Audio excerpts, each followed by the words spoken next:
Well, Kari Shalom everyone, and welcome to the Christ Laboratory, a place of minds and lives transformations in order to live a better life according to Christ our Lord. Bienvenue au laboratoire de Christ, le frère Raphaël à votre service, comme toujours. Et je suis en train de vous entretenir sur les différents types de prières.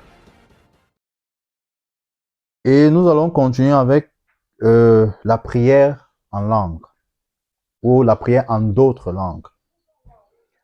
La Bible nous dit dans Actes chapitre 2, le verset 4, que le lieu où les disciples étaient assemblés a tremblé. Le Saint-Esprit est descendu et des langues de feu se sont déposées sur chacune de leurs têtes.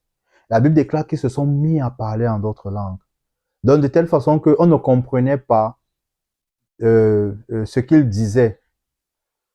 C'est vrai que les pèlerins qui étaient à Jérusalem à cette période-là, qui étaient qui venaient des nations diverses, et parmi ces personnes, il y avait des prosélytes. Des prosélytes, ça veut dire des personnes qui étaient païennes, mais qui avaient été amenées à judaïser, donc qui ont accepté la religion juive et voulaient adorer le Dieu des Juifs. Et ces personnes-là, justement, ces prosélytes, entendaient Dieu entendez ces personnes-là, autant pour moi, dire d'excellentes actions de grâce vis-à-vis de Dieu. Et ces personnes ont témoigné que oui, on les entend parler en notre langue, en nos différentes langues, des merveilles de Dieu. Donc, le parler en langue, c'est dire des choses extraordinaires, des choses merveilleuses que seul Dieu comprend. Seul Dieu. Pour pouvoir les comprendre également, il faut avoir l'interprétation. L'apôtre Paul nous le dit dans 1 Corinthiens 14. Alors, je voudrais qu'on lise quelques extraits. 1 Corinthiens chapitre 14, verset 2. En effet, celui qui parle en langue ne parle pas aux hommes, mais à Dieu, car personne ne le comprend. Et c'est en esprit qu'il dit des paroles mystérieuses. C'est en esprit qu'il dit des paroles mystérieuses. Donc, pour ceux qui parlent en langue, je vous encourage, je vous exhorte à davantage vous exercer. Beaucoup de personnes se demandent comment est-ce qu'on s'exerce. Mais c'est en parlant régulièrement.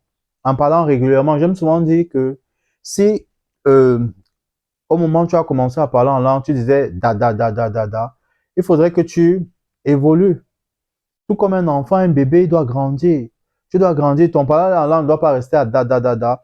La vérité, c'est qu'au fur et à mesure que tu t'exerces, peut-être tu vas faire 1 minute, 2 minutes en parlant en langue. Parfois, ça va te fatiguer. Mais exerce-toi. Exerce-toi et ton langage va également changer. Ton langage va changer au fur et à mesure. Tu vas quitter de da, je sais pas, à do, à ribrados, carabrandos, kepregados.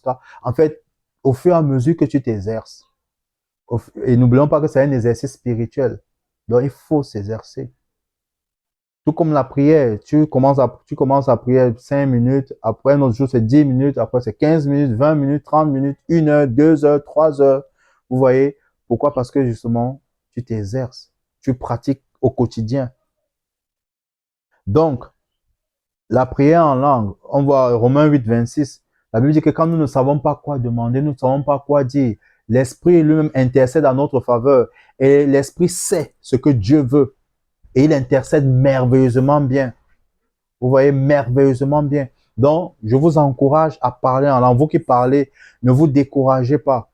Ne vous demandez pas ce que vous dites. Parlez. Et vous verrez des progrès également. L'apôtre Paul dit au verset 18, il dit, je remercie mon Dieu de ce que je parle en langue plus que vous tous. Vous voyez, l'apôtre Paul ne demande pas. Il ne demande pas, il ne doute pas un seul instant. Il sait qu'il parle en langue plus que tous les Corinthiens. Vous voyez, il dit, je parle en langue plus que vous tous. Même si dans l'assemblée, je préfère dire 5 paroles intelligibles. Ça veut dire que tout le monde peut comprendre. Parce que le parler en langue, comme je l'ai dit, ce n'est que Dieu et vous. Et ce n'est que Dieu qui comprend. Parce que vous-même, pour que vous compreniez, il faudrait que vous ayez l'interprétation. Il faudrait que vous ayez ce don d'interprétation pour pouvoir comprendre ce que vous-même vous êtes en train de dire. Et justement, vous allez voir même dans certaines assemblées, Ou alors certaines personnes qui ont ce don. C'est-à-dire que quelqu'un est en train de parler en langue et il vous dit exactement ce que la personne est en train de dire. Et vous voyez, le parler en langue édifie votre esprit, bâtit votre esprit, vous donne de pouvoir être sensible aux informations que Dieu veut vous donner. Le parler en langue vous donne de pouvoir être réceptif, justement. J'aime souvent prendre cet exemple-ci. C'est un peu comme les antennes d'une radio qui sont connectées à un satellite. Vous voyez, les antennes qui sont connectées à un satellite diffusent les informations minute by minute. Vous voyez un peu, minute by minute, sans aucune interférence. Donc, quand vous parlez en langue régulièrement, votre esprit est édifié, votre esprit est éveillé. Voilà, vous êtes en état d'éveil. Maintenant, ceux qui ne parlent pas en langue, le conseil que je pourrais vous donner, c'est de désirer. Vraiment désirer parler à Dieu. Ça ne veut pas dire qu'on n'a pas le Saint-Esprit. Parce que c'est là où on mélange souvent tout. Non. Vous avez le Saint-Esprit, même si vous ne parlez pas en langue. Le parler en langue, c'est un don du Saint-Esprit. C'est un don. Ce n'est pas le parler en langue qui prouve forcément que vous avez le Saint-Esprit. Non. Le Saint-Esprit est en vous. Et si Dieu vous parle et que vous pouvez dire à quelqu'un, voici ce que Dieu dit, c'est grand, c'est merveilleux. Donc ne vous sentez pas à l'écart. Ne vous sentez pas à l'écart. Mais j'exhorte ceux-là qui parlent déjà en langue de s'exercer et de continuer chaque jour, quotidiennement, de le faire. Dans Jude également, Jude, le verset 20, puisque Jude a un seul chapitre, le verset 20, nous encourage à prier dans l'esprit, prier en esprit. Autant pour moi, prier en langue. Ça va vous édifier. Maintenant, je voudrais aborder une interprétation, l'interprétation de Notre Père. Du Notre Père dans Matthieu le chapitre 6. Matthieu le chapitre 6. Je voudrais aborder ceci parce que c'est une prière que beaucoup font au quotidien et peut-être sans avoir l'interprétation, peut-être, je dis bien, sans comprendre. Alors nous allons revoir le Notre Père. Et justement, ce qu'il faut aussi souligner, c'est que dans le Notre Père, nous avons les éléments de la prière, et nous avons parlé des différents types de prières tout à l'heure, dont on pourra retrouver. Et je pense que c'est même à partir de cette prière-là qu'on a ressorti les différents types de prières. Donc, je suis au verset 9 du chapitre 6 de Matthieu. Voici donc comment vous devez prier. Ça, c'est Jésus. Notre Père céleste, que la sainteté de ton nom soit respectée. Ou en d'autres termes, que ton nom soit sanctifié. Vous voyez, Jésus déjà amenait ses disciples dans l'intimité que lui il avait avec le Père. Parce que les Juifs disaient Dieu. Et parfois, pour la plupart, ils n'aimaient pas prononcer le mot Dieu, le nom Dieu, parce qu'il était sacré. Ils préféraient dire royaume des cieux, royaume de Dieu, le béni. Mais Dieu Yahweh était tellement sacré que, et surtout que la loi, l'un des commandements de la loi disait que ne prononcez pas le nom de Dieu en vain. Donc, pour eux, c'était tellement sacré. Mais Jésus ici les amène à l'intimité avec Dieu. Il dit notre Père. Il ne dit pas Dieu. Notre Père. Maintenant, regardez. Il dit notre Père céleste. Notre Père céleste. Notre Père qui est dans les cieux. Maintenant, vous voyez que si nous devons actualiser, c'est... On va se dire, mais comment je peux dire notre Père qui est dans les cieux et en même temps dire que Dieu est en moi?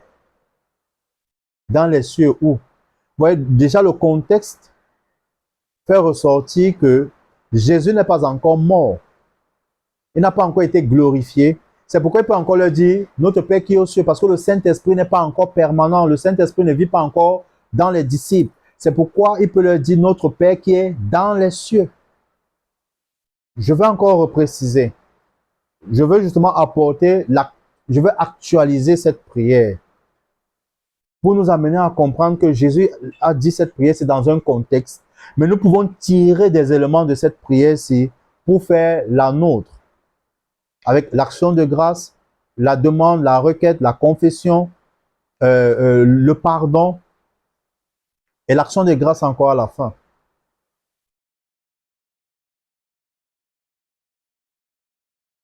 Alors, notre Père qui est aux cieux, vous voyez que déjà là, il y a un problème s'il faut actualiser. Parce que Dieu habite en nous. Notre corps est la maison du Saint-Esprit. Notre corps est la maison de Dieu. Et Jésus avait dit à ses disciples que quand il va venir, le Saint-Esprit, il sera en vous. En vous. Donc c'est pourquoi à ce moment-ci, il leur dit, notre Père qui est dans les cieux. Maintenant, que ton nom soit sanctifié. Tu vois, que ton nom soit un nom qui est révéré, qui est vénéré. Que ce soit un nom qui est adoré. Un nom qui n'est pas pris à la légère. Un nom qui doit être honoré. Que ton règne vienne. Que ta volonté soit faite sur la terre comme au ciel. Vous voyez? Il dit que ton règne vienne. Maintenant, la question que moi j'ai envie de poser, c'est quand Jésus disait que ton règne vienne, qu'est-ce qu'il voulait dire? Parce que c'est quoi le règne de Dieu? Jésus, pendant qu'il dit cette prière, il apprend cette prière à ses disciples, est encore vivant. Mais vous voyez qu'une fois qu'il meurt et qu'il ressuscite, la Bible dit qu'il a vaincu la mort. Il a vaincu la mort. Il a tué la mort dans son corps, dans sa chair. Et quand la Bible dit que celui qui est en Christ est une nouvelle créature, les choses anciennes sont passées, voici toutes choses sont devenues nouvelles. La Bible nous dit que nous sommes assis avec Christ dans les lieux célestes, à la droite de Dieu. Et quand on parle de la droite de Dieu, on parle de la puissance de Dieu, de l'autorité de Dieu. Nous sommes assis dans la puissance de Dieu, dans l'autorité de Dieu. Alors le règne de Dieu est arrivé. Le règne de Dieu est arrivé parce qu'il a détruit la mort. Il a détruit la mort. Ce qui nous empêchait de communier avec Dieu. Le péché, il a détruit. Alors, le règne de Dieu est arrivé. Et on peut continuer quand même à prier que le règne de Dieu se passe dans ce sens que l'humanité entière doit croire en Jésus. Mais l'œuvre parfaite de Christ a été accomplie. Le règne de Dieu s'est réalisé en détruisant celui qui créait l'inimitié entre Dieu et l'homme, le péché. Alors la vie de Dieu est disponible, est manifeste. Pour ceux qui croient, le règne de Dieu est manifeste pour ceux qui croient. Maintenant, pour les autres, ils doivent le recevoir. Oui, parce qu'il est disponible. Que ta volonté soit faite sur la terre comme au ciel. Quelle est la volonté de Dieu? 1 Timothée 2, verset 3, verset 4. Dieu veut que tous les hommes soient sauvés et qu'ils parviennent à la connaissance de la vérité. Dieu veut que tous les hommes soient sauvés. Verset 11. Donne-nous aujourd'hui notre pain quotidien. Oui, donne-nous notre pain. Et la Bible est claire, l'homme ne se nourrira pas de pain seulement, mais de toute parole qui sort de la bouche de Dieu. Donc, chaque jour, donne-nous la parole de chaque jour. Donne-nous la parole pour chaque jour. Oui, comme tu le faisais, comme tu l'as fait avec Jésus-Christ. Jésus, le matin quand il sortait, il avait les instructions. Il savait ce qu'il avait à faire pour chaque jour. Donne-nous notre pain de chaque jour. Donne-nous notre parole de chaque jour. Cette parole qui va nous guider. Cette parole qui va nous aider à marcher comme tu veux. pardonne-nous nos offenses, comme nous aussi nous pardonnons à ceux qui nous ont offensés. Vous voyez, pardonne-nous nos offenses, comme nous aussi nous pardonnons à ceux qui nous ont offensés. Vous voyez, maintenant, si on doit actualiser, est-ce que nous devons demander à Dieu de pardonner nos offenses? Parce que la Bible nous dit que nous avons déjà été pardonnés. Pourquoi? Parce que Jésus-Christ s'est donné. Jésus-Christ a pris notre place. Il est mort à notre place. Et il nous a accordé le pardon. Je pense dans Hébreux chapitre 10, nous voyons clairement que nous avons reçu le pardon par le sang de Jésus.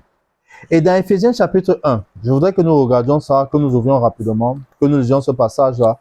Éphésiens chapitre 1, le verset 7. Il est écrit, en lui, dans Christ, par son sang, nous sommes rachetés, pardonnés de nos fautes, conformément à la richesse de sa grâce.